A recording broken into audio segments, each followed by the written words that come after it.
progressive agenda comes down to a very simple concept. We need to reward work again. Yes. We need to reward work, not wealth. Work. New York Mayor Bill de Blasio on Capitol Hill earlier today outlining the progressive agenda he and Senator Elizabeth Warren are putting together. Sounds vaguely familiar, although with a different philosophy. A new contract with America? Well, why don't we talk about the original contract of America? I was a part of that 20 years ago. Let's bring in two of my congressional colleagues who helped draft the original 1994 contract with America. Skyping in from Washington, Bob Walker, and from Newsmax Washington, Tom DeLay.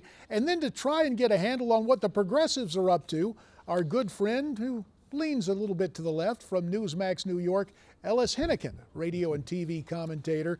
So Tom, you and Bob were part of the group that drafted the contract with America, but when you see Bill de Blasio and Senator Warren and other, quote, progressives on the Hill today, what's your reaction to that? Well, I'm very flattered that they think they need to lay out a vision for America, and I'm very, very excited about it, JD. I think this is just a great opportunity for a masterful debate in the country between progressivism and constitutionalism. I've been running around for the last 2 years calling for spiritual revival and a revolution for the Constitution. And what the progressives are doing are stepping up and stepping out, not trying to hide their socialism. And that's going to force the Republicans to answer it. So we're going to have a great debate coming up in 2016. Ellis Henican, you're sitting there in New York. I take a look at this. There are 15 points to this progressive agenda. Wilson had what? His 14 points in the wake of World War I. Couldn't you guys just limit it to like 10 points?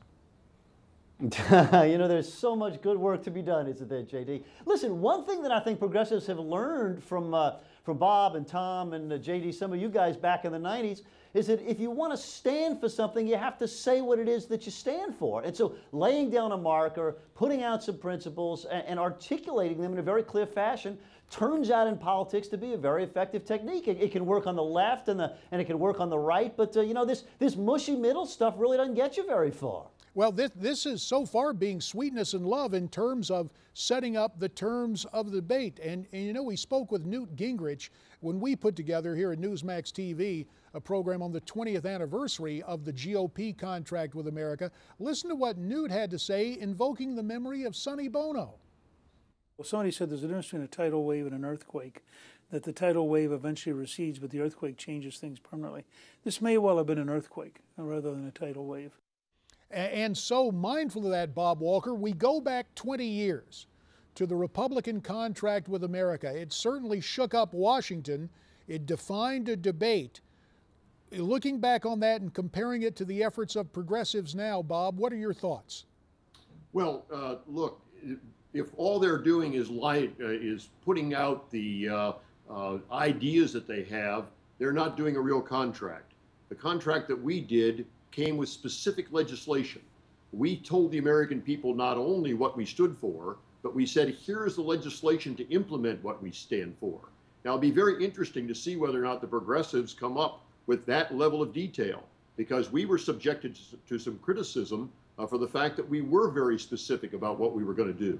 And then when we took control in Washington, we actually went about passing the exact pieces of legislation that we told the American people that we were going to take up. As we take a look at this progressive agenda, Ellis, I'm kind of intrigued. In stark contrast to Republicans of 20 years ago who were all united, we are seeing signs of unrest on the left against Hillary Clinton. Are de Blasio and Elizabeth Warren using this, quote, progressive agenda to make personal political power plays of their own?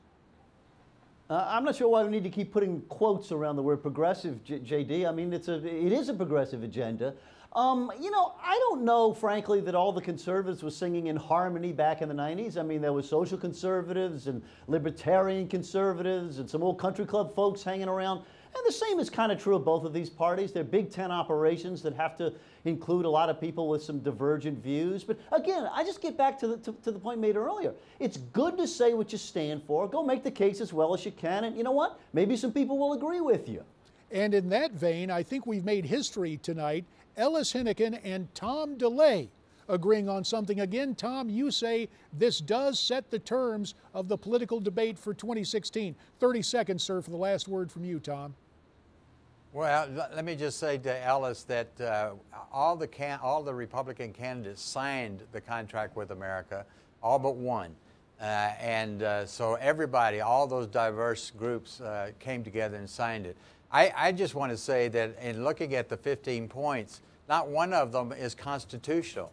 So that it is going to be a constitutional debate because all the Republicans have to say is, well, that all sounds real good, but it's not constitutional. And that's where we're going to have to leave it. Joined. I think you've set the terms of the debate. Tom DeLay, Ellis Henican, and Bob Walker. Up next, Congressman Mo Brooks. There's more ahead on Newsmax Prime.